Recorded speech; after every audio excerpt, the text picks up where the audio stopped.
Vamos abrir a palavra de Deus na primeira carta do apóstolo Paulo a Timóteo, capítulo 3.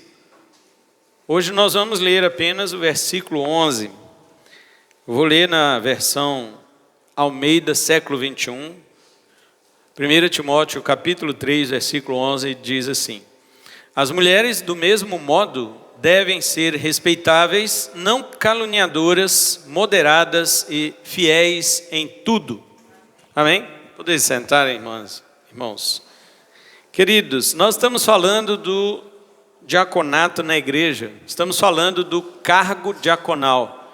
O que é o cargo diaconal? É um ofício da igreja não governamental. Ofício quer dizer que é realmente um cargo. Os diáconos recebem um cargo na igreja. Porém, não governamental quer dizer que eles não têm autoridade eclesiástica. Os diáconos não regem a igreja. Quem rege a igreja são os presbíteros, como nós já estudamos nos domingos anteriores. Domingo passado falamos sobre as qualidades do diácono homem. E agora as mulheres. Quero entrar neste assunto, que é o segundo ponto do nosso sermão. Esse sermão tem por título isso que eu já falei, né? Que os diáconos que são oficiais, que não têm autoridade de governo sobre a igreja. Mas falamos já, primeiro ponto, domingo passado, sobre as qualificações dos diáconos. E hoje, sobre as mulheres. As mulheres no serviço da igreja. Este é o nosso segundo ponto que nós vamos estudar nesta noite. E domingo que vem nós encerramos sobre o ofício diaconal e vamos...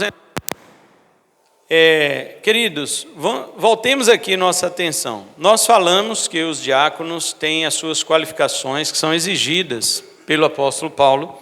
E agora ele fala no verso 11 das mulheres. Uma Bíblia que eu estava estudando, a King James Fiel e também a King James Clássica, que lançou agora pela editora Agnus, elas falam as suas mulheres, dizendo que as mulheres dos diáconos. Mas nós vamos ver que há uma discussão acerca desse tipo de interpretação. Muito bem, como nós temos falado que o diaconato não é um ofício governamental, logo não temos nenhum problema em admitir mulheres no ofício diaconal. A pergunta é: mulher pode ser presbítera? Não. Mulher pode ser pastora? Não. Deus não chamou mulheres para ser pastora e nem presbítera. Mas mulheres podem ser diaconisas? Sim. Mulheres podem ser diaconisas. Porque o ofício diaconal não é governamental. Ele não rege a igreja, ele não governa a igreja. Mas é um ofício, ele ajuda os presbíteros. Calvino achava que este versículo se referia às esposas dos presbíteros e diáconos nessa passagem. Por isso, muitas igrejas reformadas não admitem mulheres no ofício diaconal da igreja. A Igreja Presbiteriana do Brasil, por exemplo, não consagra, não separa diaconisa. Não é só presbítera, diaconisa também não. A Igreja Católica também não ordena mulheres ao diaconato, porém por motivos diferentes dos motivos reformados. A Igreja Católica considera a ordem um sacramento. São 7 sacramentos da Igreja Católica. Um deles é a ordenação, ou a ordem. E na ordenação estão basicamente três unções, que é o diaconato para os diáconos, presbiterato para os padres e episcopado para os bispos. Então, mesmo que alguém esteja lá no meio dos cardeais, eles são bispos, ou arcebispos. Mesmo que um papa seja eleito, ele é um bispo também. Mas as 3 principais ordens católicas é o diaconato, presbiterato e o episcopado. E nenhuma dessas 3 as mulheres estão. As mulheres podem ser madres, freiras, elas podem ser abadesas em conventos e assim por diante. Mas nenhuma delas ocupa uma função que está relacionada ao sacramento da ordem. Entre os 7 sacramentos, a ordem é um.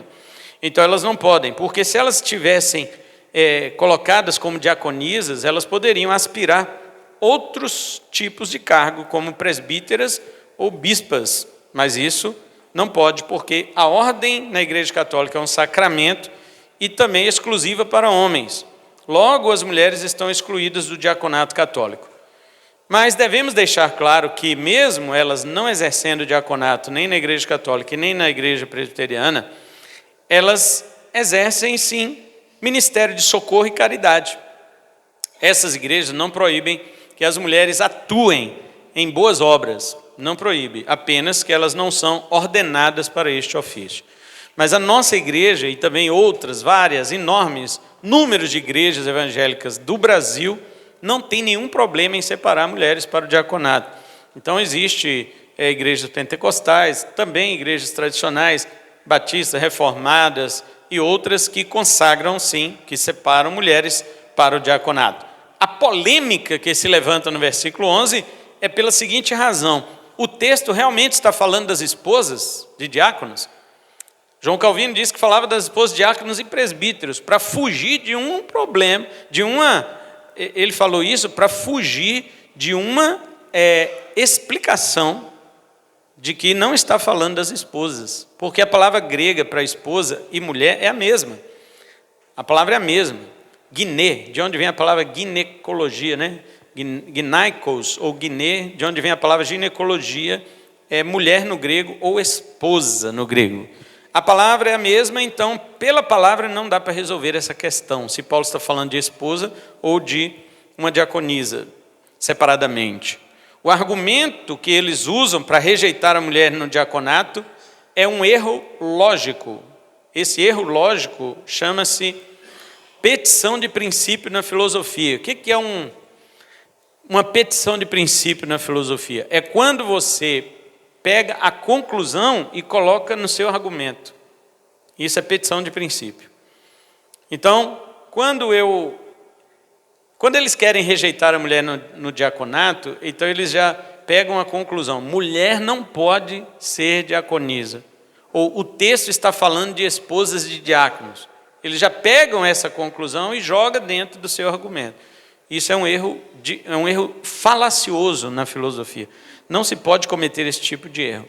A conclusão de um pensamento tem que se seguir a algumas premissas anteriores, e não o contrário.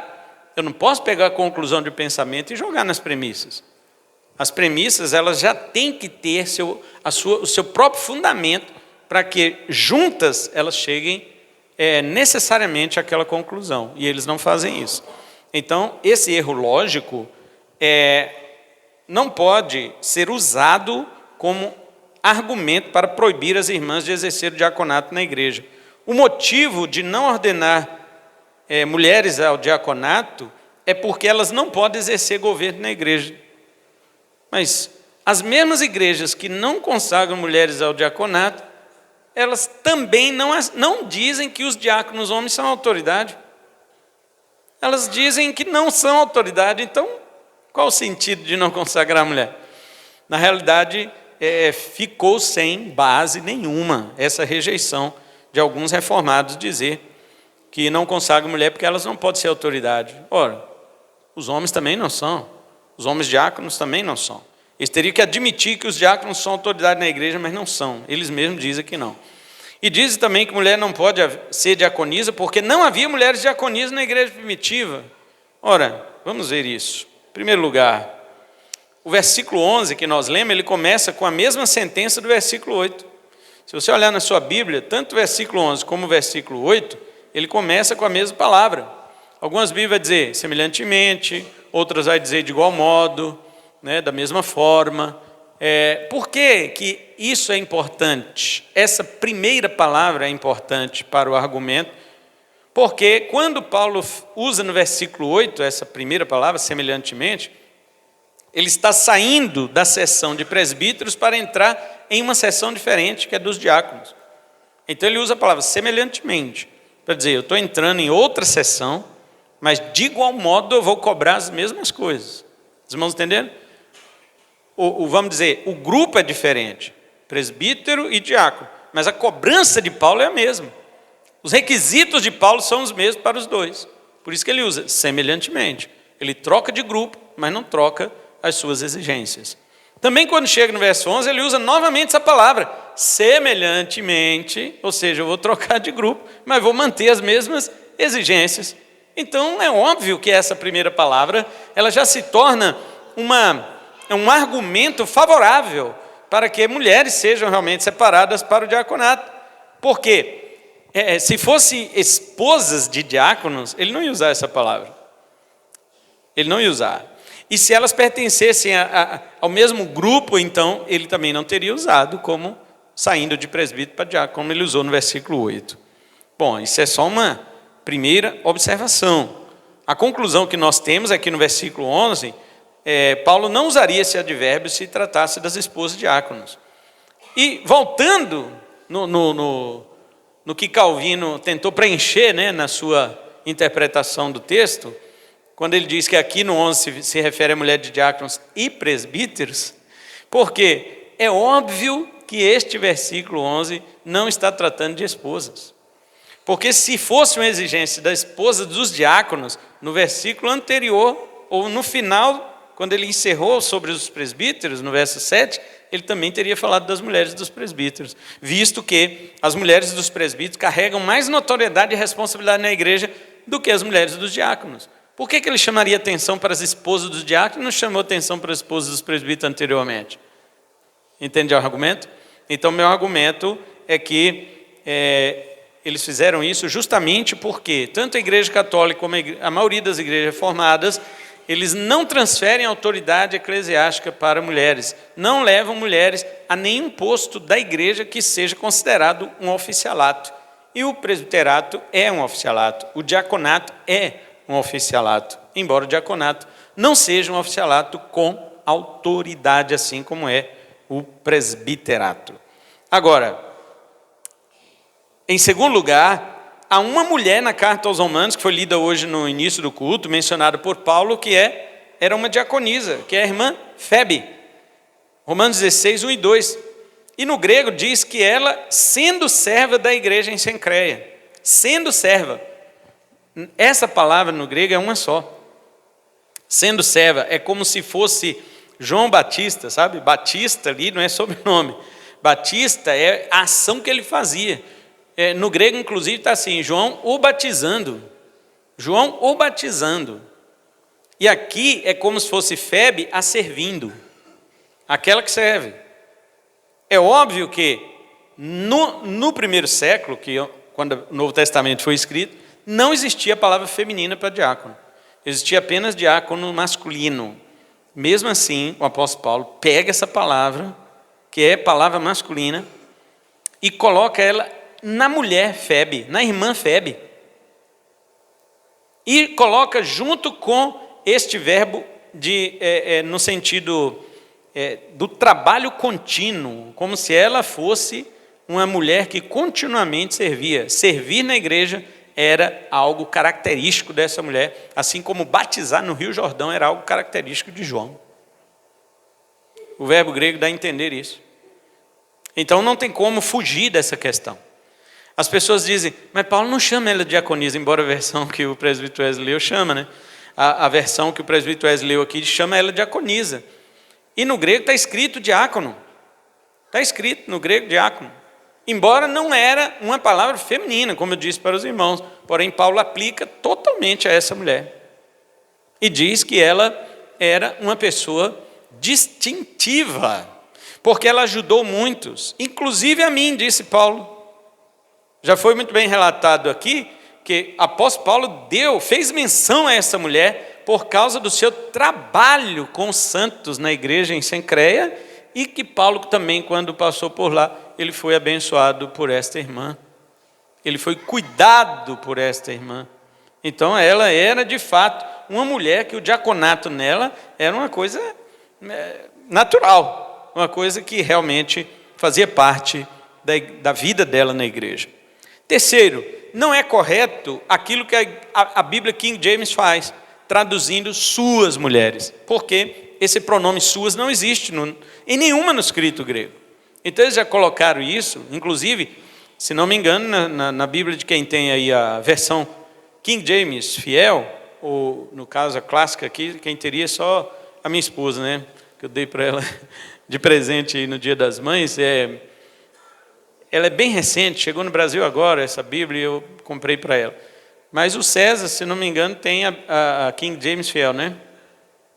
A 1611. Está escrito suas, né? E esse suas está em itálico ou não?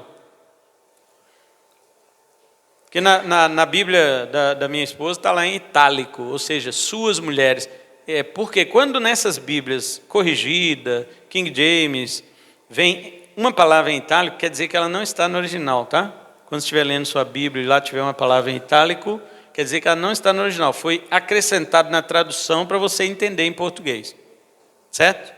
Fique sabendo disso.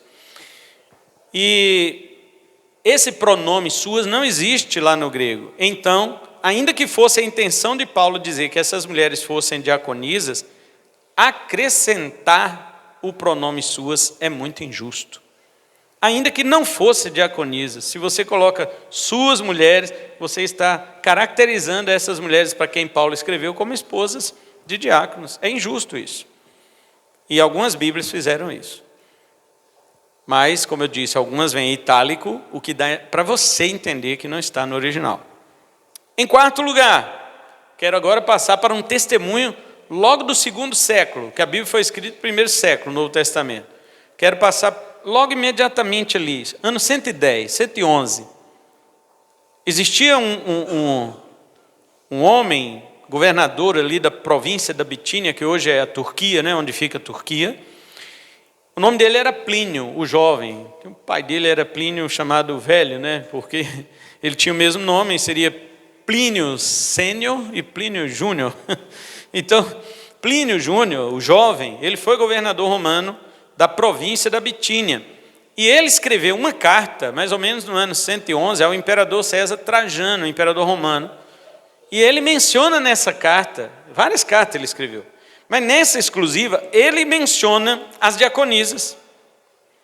Diz assim o documento, na parte que ele menciona elas. Veja bem, eu achei isso aqui no meu livro, que é Documentos da Igreja Cristã, do teólogo Bettenson, da editora Haste.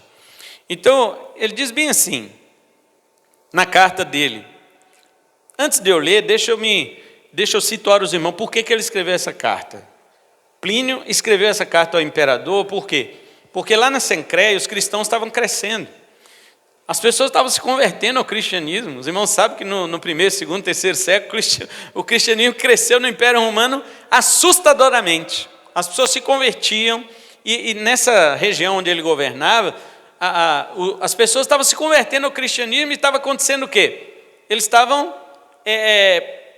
perdendo alguns costumes, porque os cristãos não adoravam o imperador. Então ele achava que aquilo era um crime. Se você não adorar o imperador, você é criminoso. Ele queria então punir os cristãos por não adorar o imperador, mas aí ele olhava para os cristãos e falava, mas eles não cometem crime realmente. Tem um monte de bandido aqui na nossa cidade, mas os cristãos não são bandidos, só porque não adoram o imperador. Mas aí eles também tiveram uma queda econômica, uma queda financeira na receita da cidade. Por quê? Porque as pessoas se convertiam, elas paravam de frequentar os templos pagãos, elas paravam de comprar carne sacrificada aos ídolos, elas paravam de comprar bebidas, e então o comércio da cidade quase quebrou. Porque os crentes mudavam de vida. Isso faz algum sentido para você aí? Tem gente que fala que é crente, mas não muda de vida, né? Continua frequentando os templos pagãos, continua comendo coisas sacrificadas aos ídolos. E quando eu falo comendo coisas sacrificadas aos ídolos, não é você pegar uma galinha preta e dar uma macumba na esquina, não. Comer farofa e espalhar para o alto. Eu falo de você participar das coisas que são sacrificadas aos demônios, como a Expovil nessa cidade é. E muitos se diz cristão, vai lá assistir shows. Você está achando que isso é o quê? Comer da lavagem que o diabo oferece, que foi sacrificado para ele. E ele esfrega essa lavagem, ele esfrega esse vômito na sua boca. E você engole, achando que é coisa boa. Você acha que está abafando. Você vai ver o que é abafar no inferno. Lá você vai ver o que é abafar. Abafado mesmo. Quente. Então vamos mudar de vida. Os crentes daquela época, eles se convertiam, mudavam de vida. Não vou mais comprar bebidas, não vou beber mais vinhos, não vou me embriagar. Caía o comércio. Que caia o comércio, que venda outra coisa que crente come. Ué, crente vai morrer de fome e de sede? Ué, vende água. Vende água. Vende carne, mas que não seja sacrificada aí, porque se for e eu sou cristão, eu não vou. O cristão tem esse poder, irmão. O cristão tem esse poder de parar um país, de parar uma cidade, porque os cristãos obedecem a Deus. Isso começou a assustar o governador Plínio, e ele escreveu uma carta para o imperador perguntando: o que eu faço com esse povo? Porque ele não via crime realmente, mas ele estava preocupado. E quando chegou nessa parte das diaconias, ele escreveu assim: eu julguei ser mais importante descobrir o que havia de verdade nas declarações, porque muita gente denunciava os cristãos para ele. E ele prendia os cristãos, mas chegava lá, não via nada daquilo que o povo estava acusando. Então ele escreveu para o imperador: o que eu faço? Eu peguei 2 moças, ele falou, peguei 2 moças, torturei, ele falou isso, torturei 2 moças cristãs, chamadas de diaconisas, ministras. Olha aí, ano 110. E algumas igrejas dizem que não tinha diaconisa naquela época. Mas nada encontrei, mesmo torturando-as, senão superstição baixa e extravagante. Ele achava que a fé cristã era superstição. Olha, elas creem num tal de Cristo e adoram, vivem levantando cânticos para ele, como se ele fosse um Deus. Ele escreveu isso. Como se ele fosse um Deus, eles adoram de madrugada, vai lá adorar, se reúnem para isso. Mas não achei nada demais nesse povo. Mas torturei essas 2 moças para ver se elas falavam mais coisas. Porque eles acusavam os cristãos no primeiro século de várias coisas. Você viu a ceia que nós tomamos aqui, comemos aqui? Sabe o que eles acusavam os cristãos naquela época? Canibalismo. Eles comem a carne e o sangue do Senhor deles, eles falavam. E muitos iam investigar um culto cristão para ver se eles estavam realmente comendo a carne de alguém lá dentro. Ouvi dizer que eles devoram bebês, porque diz que não se tornar como uma criança não pode entrar no reino deles. Eles bebem o sangue, porque diz que o Senhor deles falou que se não beber o sangue não entra no reino. Eram acusações que eles faziam aos cristãos daquela época, e Plínio não achou nada disso. Está vendo? O que eu disse semana passada? Que se alguém acusar um cristão, que seja mentira. Agora, se acusa você de uma coisa, meu amigo, e isso é verdade, então você que tem que mudar.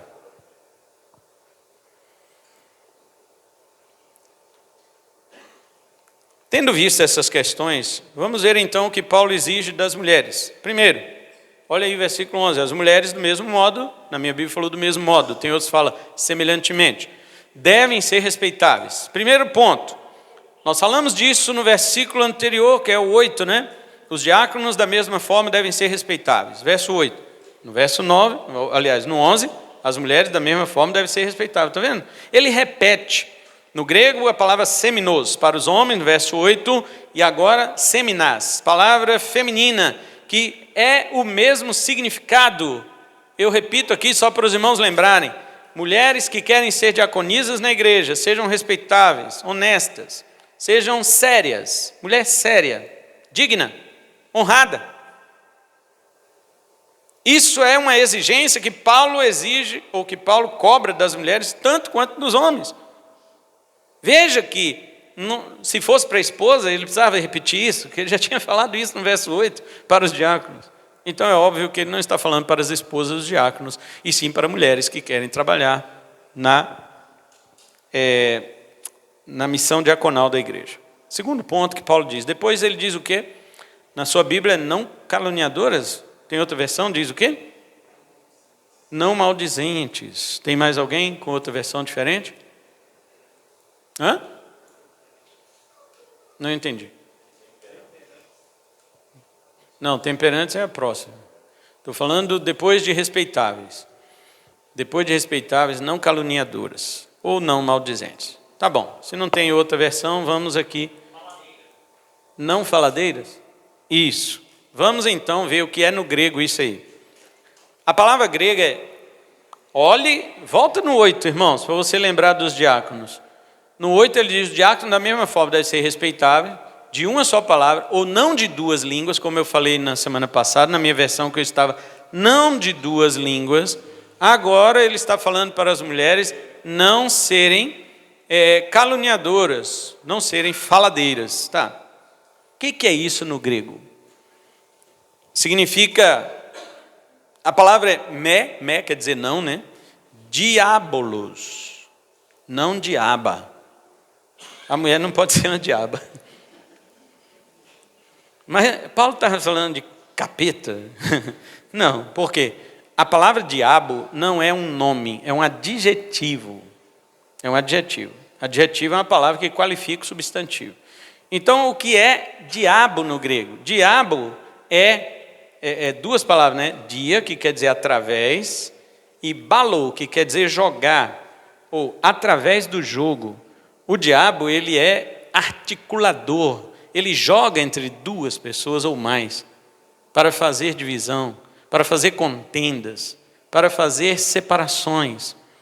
Por isso, irmãos, que eu sou radicalmente contra separação, radicalmente contra o divórcio. Eu até digo para pessoas: eu faço casamento, eu não faço divórcio. Se você quiser divorciar, não me procure. Quiser casar, me procure. Mas quiser divorciar, não. Eu não faço divórcio, faço casamento.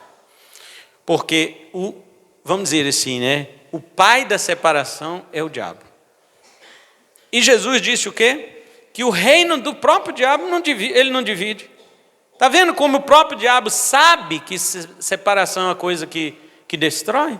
Por que ele não divide o reino dele mesmo? Jesus testificou que o próprio reino do diabo ele não divide. Mas ele quer dividir o reino dos outros. Ele quer dividir o reino de Deus, jogando um irmão contra o outro.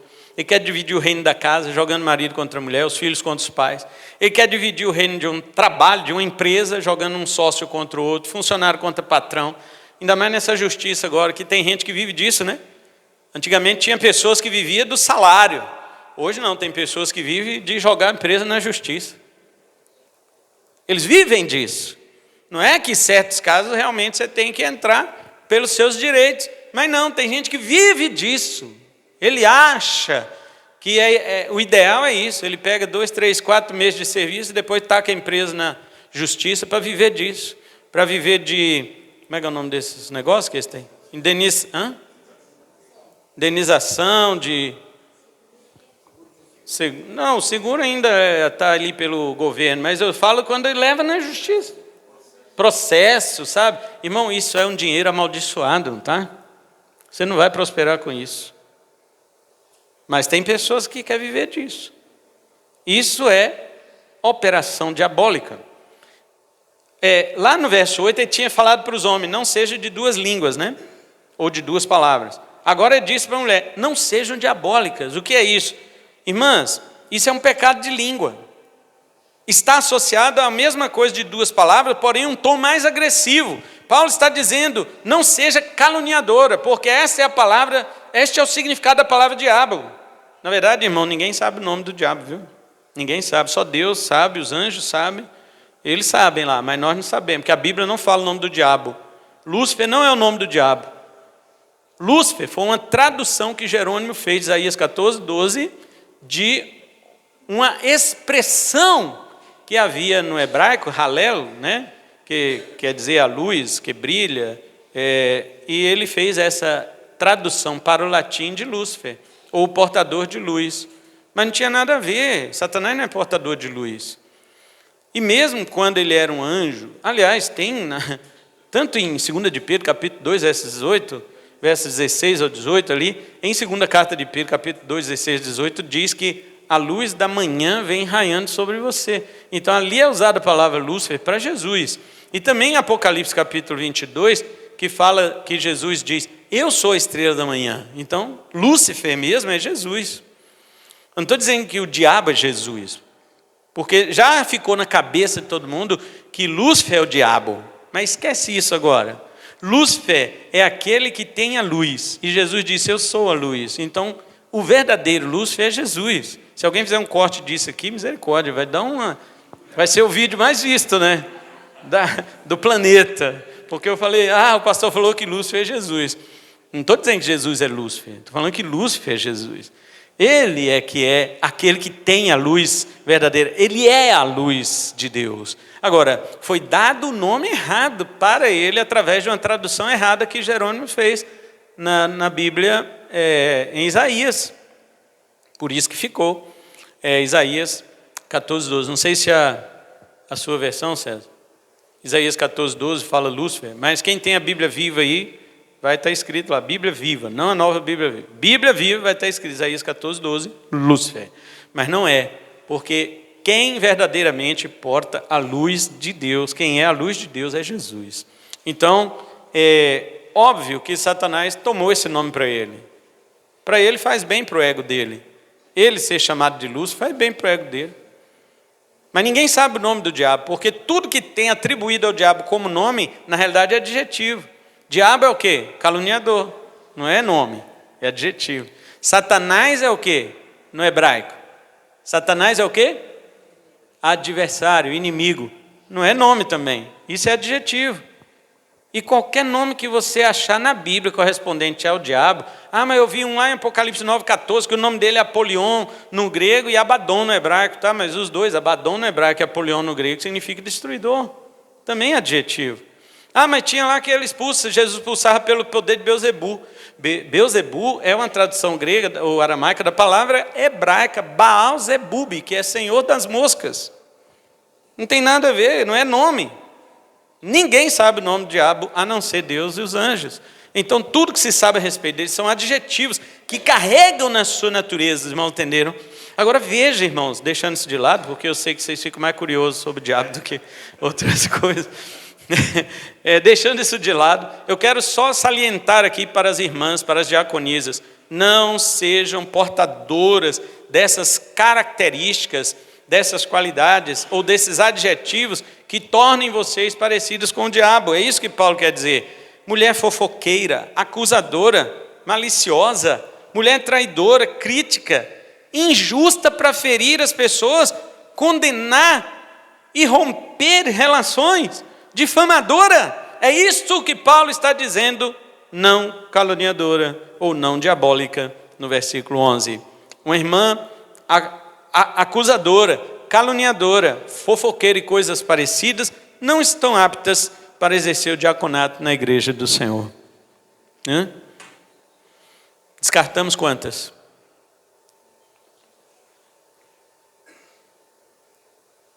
Está vendo?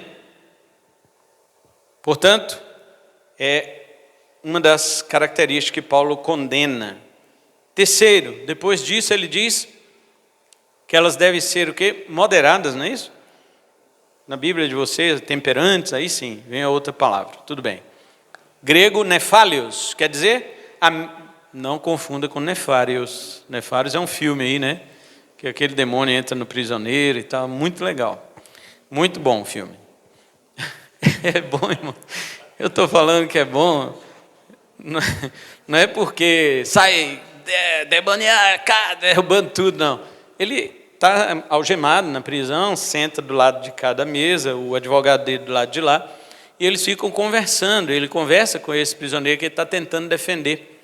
Porém, de vez em quando, um demônio, nefários, entra nele, no prisioneiro, e ele é transformado ali, né, na consciência, e ele começa a falar de coisas espirituais que o advogado ateu não acredita. Então, quer dizer, inclusive o filme foi feito por sugerido, né, por um padre exorcista, para mostrar a realidade do mundo espiritual, que muitos ateus não acreditam. Então, eu achei interessante, porque tudo que ele fala no papel ali como estando endemoniado pelo nefários, é a realidade de muitas e muitas vezes, que eu já pratiquei também exorcismo na minha vida pastoral.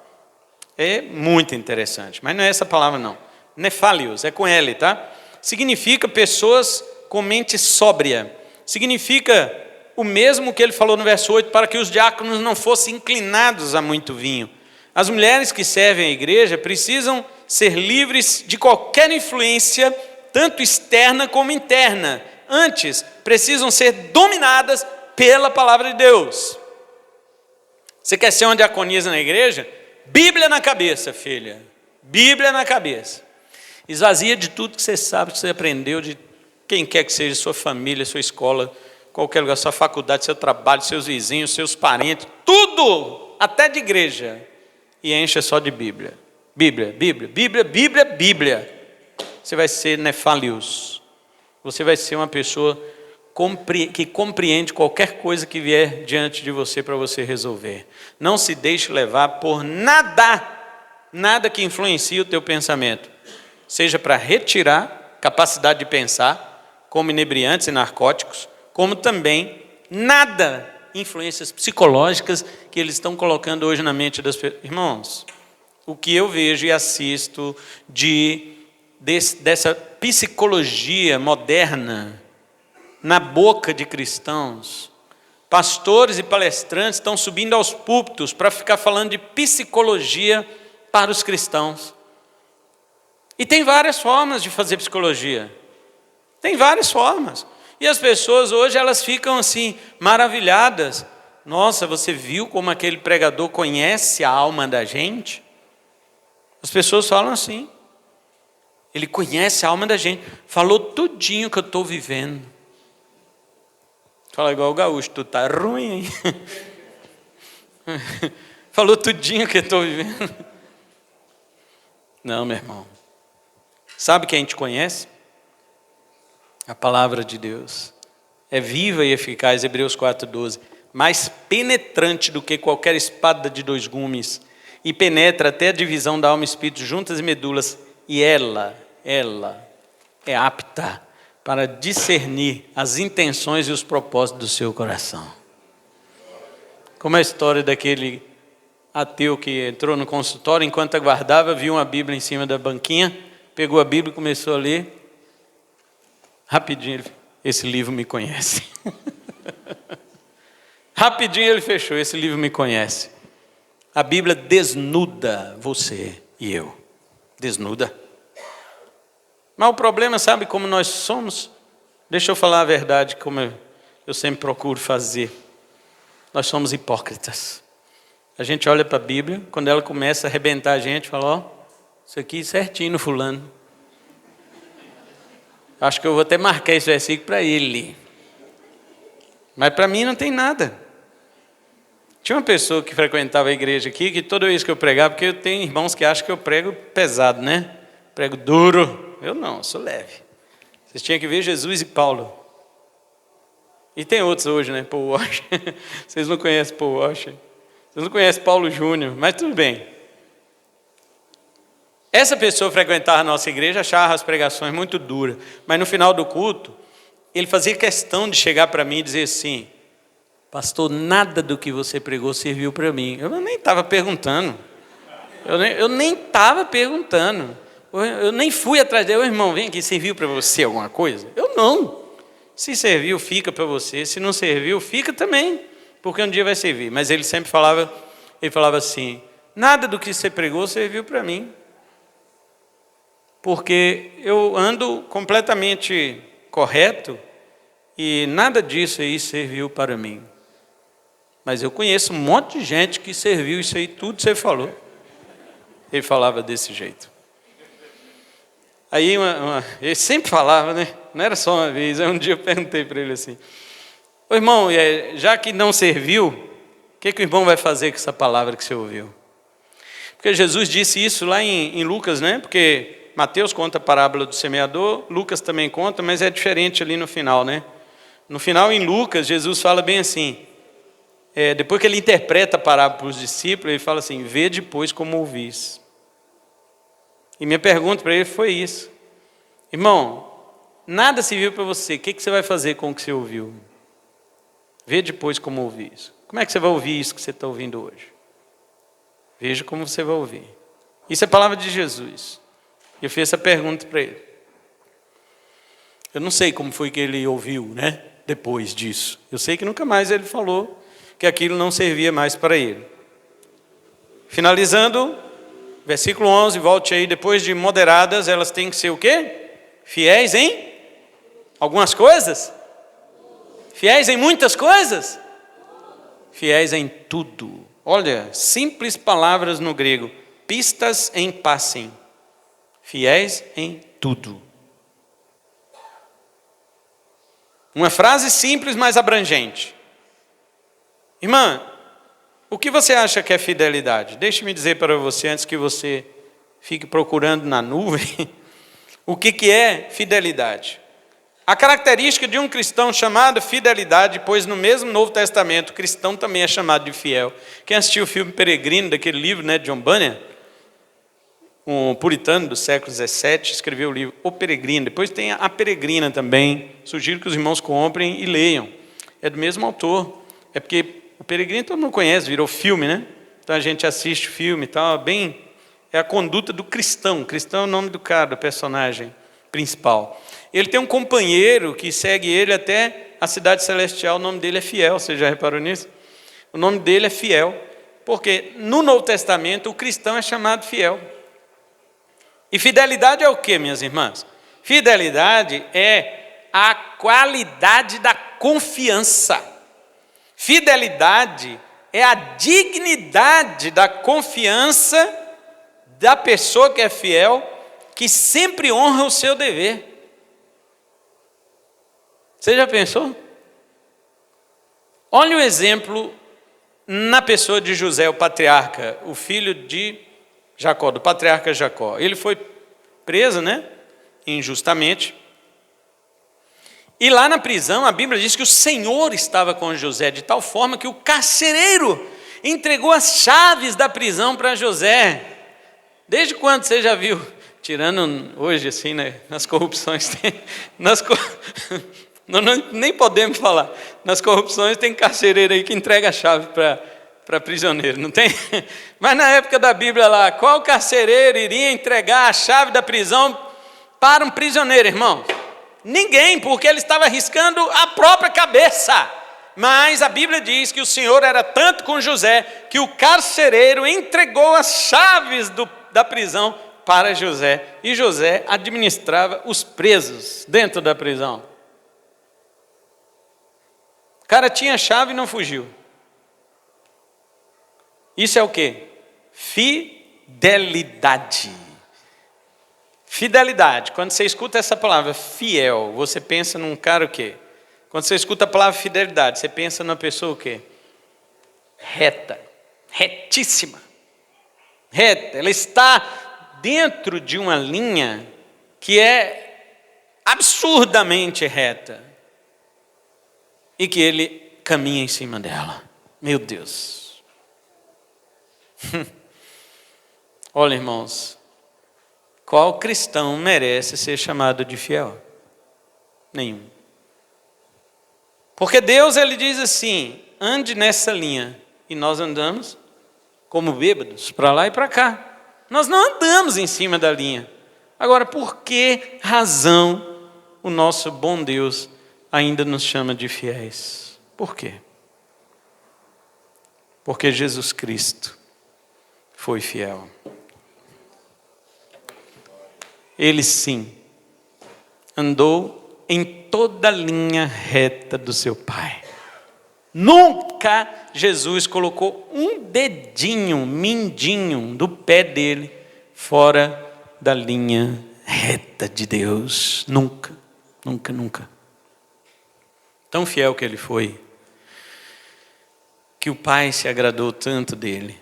E de vez em quando saiu uma voz do céu dizendo, olha meu filho aí, gente. Eu me agrado dele. Olhem para ele, gente. Ele é a minha alegria.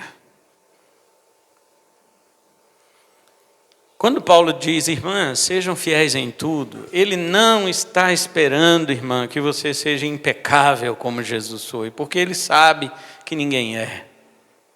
Mas ele está dizendo, em primeiro lugar, confie no fiel, com F maiúsculo. Confie em Jesus. Ele foi fiel. Em segundo lugar, ele está dizendo, imite os passos dele. Minha irmã, você está querendo ser fiel a Deus? Ele olha para você, sabe como? Um pai olha para a sua bebezinha.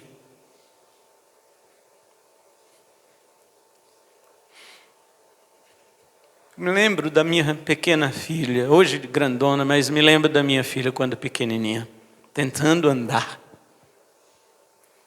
Ela tentava andar e ela se desequilibrava e corria para ver se equilibrava. E o desespero do meu coração, ela vai cair, vai se machucar. E eu corria para segurá-la. Por que isso? Porque eu sabia que ela não tinha condições de andar como eu andava. Porque era uma criança. O pai olha para você, minha irmã, ele sabe que você não dá conta de andar como o filho mais velho dele, Jesus. Você não dá conta. Você é como uma criança titubeante. Ele olha para você e diz: você está vendo as pegadas do seu irmão mais velho? E você diz: sim, pai, estou. E ele diz: coloca teu pezinho ali, filha.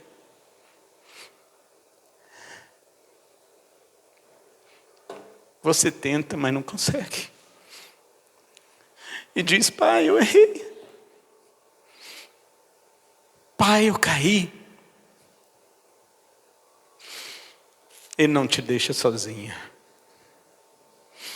Ele pega em tua mão, te levanta e diz: tenta de novo. Está vendo o passo do meu filho ali? A pegada do pezão dele. Sim, Senhor. Anda. E você vai, cai outra vez e ele te levanta. De novo, minha filha. Esse é só o primeiro pé. Tem outras pegadas no caminho. E quando você acerta, Deus celebra com você.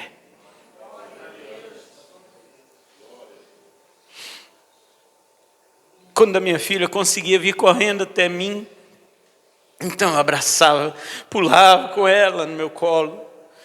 Que lindo, você conseguiu caminhar. Deus também se alegra quando você consegue colocar seus pezinhos nas pegadas de Jesus. Existem outras pegadas, irmãos, que são mais difíceis. As primeiras são em lugares planos.